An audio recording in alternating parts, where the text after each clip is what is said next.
disais tout à l'heure, Tunis, bientôt le Maroc également. Comment a démarré l'aventure? Il y a de cela 13 ans, je rappelle. 13 ans avec le début, justement, et le premier lancement d'Icon. Ouais, écoute, je suis extrêmement heureux d'être là parce que pour la petite histoire, il y a 3 ans, c'était au mois de mars, c'était un moment où je m'ennuyais à Paris et puis j'ai vu des Instagrammeurs qui postaient des photos de Sidi Bou Saïd que je connaissais pas. J'ai découvert ça par Instagram. Et puis je suis venu en week-end, je suis venu ici 3 jours avec ma fille et je me suis dit putain quand même, Tunisie c'est cool. Et depuis j'ai envie de faire du business en Tunisie, de venir ici. Et donc quand Hosni m'a appelé il y a quelques mois en me disant viens, on va ouvrir la Tunisie, j'ai pensé putain ça va être le kiff. Donc il faut qu'on le fasse. Moi, je suis un entrepreneur qui fonctionne à l'intuition, au fun. J'avais 23 ans, 24 ans, j'étais juste sorti de l'école et j'étais assez copain avec des blogueurs. On faisait 150 000 visiteurs. Et je dis Mathieu, avec ton blog de mode, tu es plus puissant que Vogue. Et le petit copain de Mathieu, c'était une fille qui s'appelait Betty. Betty Autier, qui a un blog qui s'appelle le blog de Betty.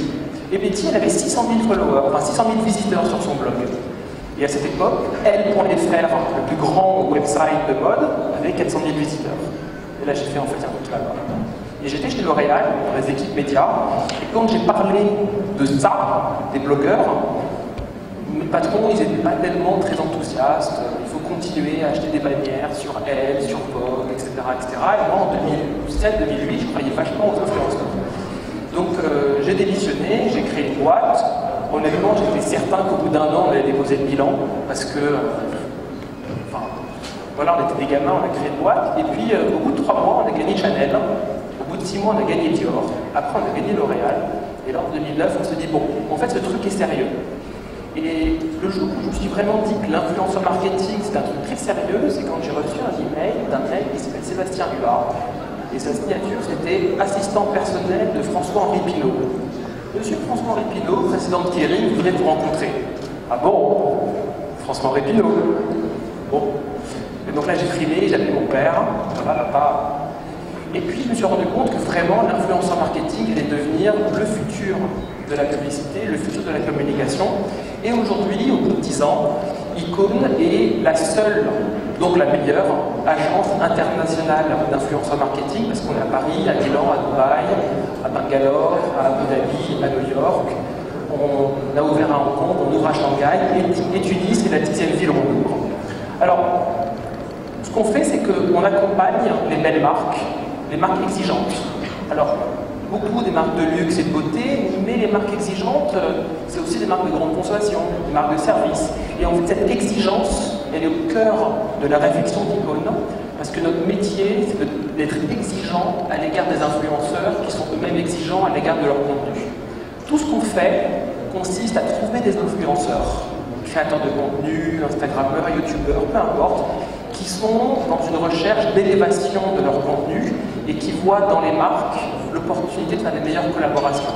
Donc depuis quelques années, on travaille avec des marques comme Cartier, Omega, Dior, Armani, Coty, etc. et bien d'autres. Et à chaque fois, notre mission, c'est pas d'être un intermédiaire entre les marques et les influenceurs, c'est pas d'être un agent d'influenceurs, c'est d'être un guide pour les marques et un guide pour les influenceurs. Parce qu'il faut quand même dire les choses, ces communautés de marques et d'influenceurs ne se comprennent pas toujours. Les influenceurs sont des entrepreneurs individuels, créatifs, parfois un peu fous. Les marques sont rationnelles, structurées, avec des process. Et quand vous mettez dans la même salle de réunion un directeur marketing, aussi brillant soit-il, et la meilleure influenceuse, parfois, c'est pas le même langage. Et donc nous, ce qu'on essaye de faire, c'est de faire en sorte qu'une marque et une influenceuse apprennent à se comprendre. Alors, tu m'as dit que tu es un grand fan de Berluti. Ce projet Berluti, c'est un exemple intéressant de la façon dont on fonctionne. Berluti lançait une collection qui était inspirée par les bikers, par les motards. Et il voulait que les influenceurs parlent de leur collection sur les motards. On a dit à Berluti, ok, c'est cool, on peut envoyer des fringues aux influenceurs, ils vont faire des posts, mais... Enfin, so what?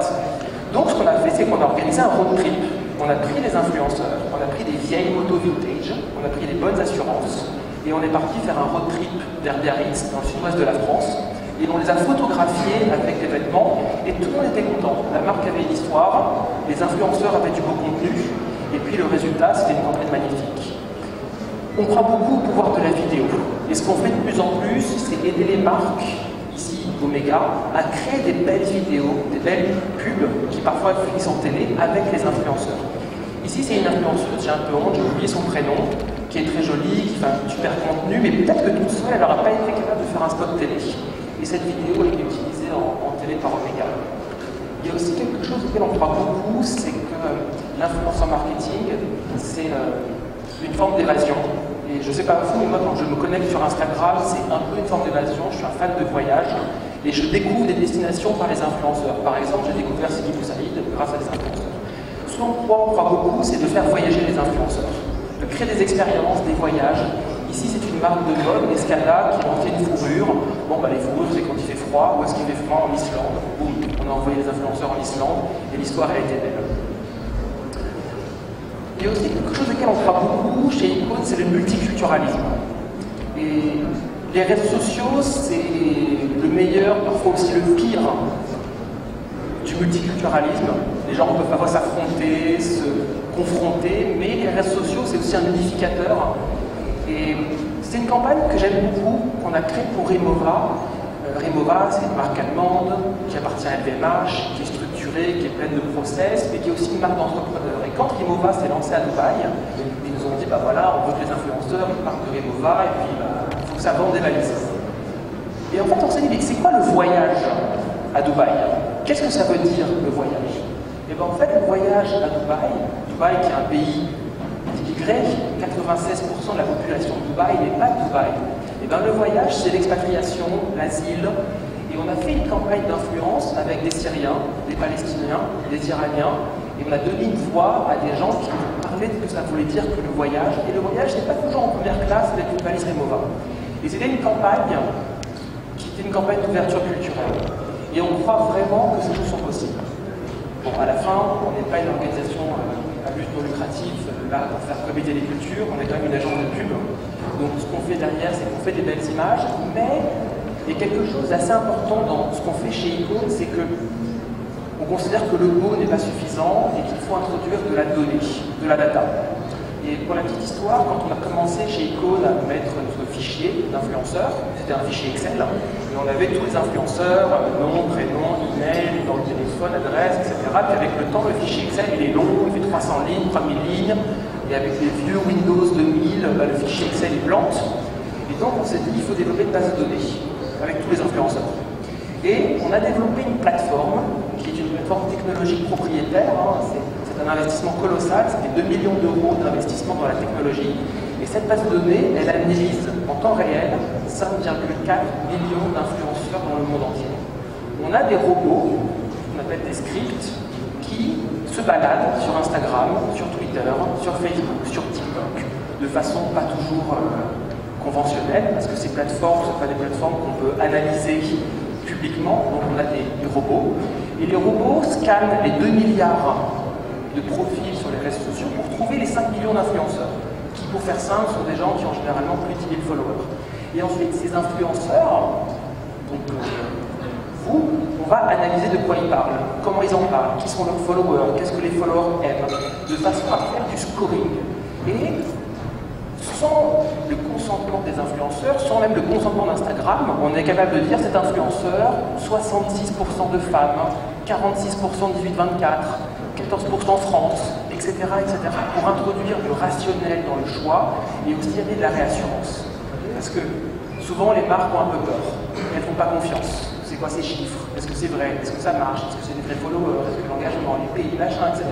Et donc c'est un outil de certification. Et cet outil de certification, il doit être là pour valoriser les meilleurs. Et donc nous, quand on arrive sur une ouverture de filiale, on arrive très humble, en voulant rencontrer les influenceurs, pour essayer d'identifier ceux qui ont le meilleur potentiel de développement et leur apporter un outil de certification pour que ces influenceurs puissent dire « Regarde, j'ai une vraie audience qui est vraiment engagée, j'ai pas des fake followers ». Alors, aujourd'hui on est à Tunis, c'est le 10e bureau d'Icône. Et ce que j'ai dit à Osni, c'est que je pense qu'assez vite, Tunis va devenir le 3e bureau d'Icône en termes de puissance. Ça, c'est la photo du bureau de Dubaï. Alors, c'est pas tout l'immeuble.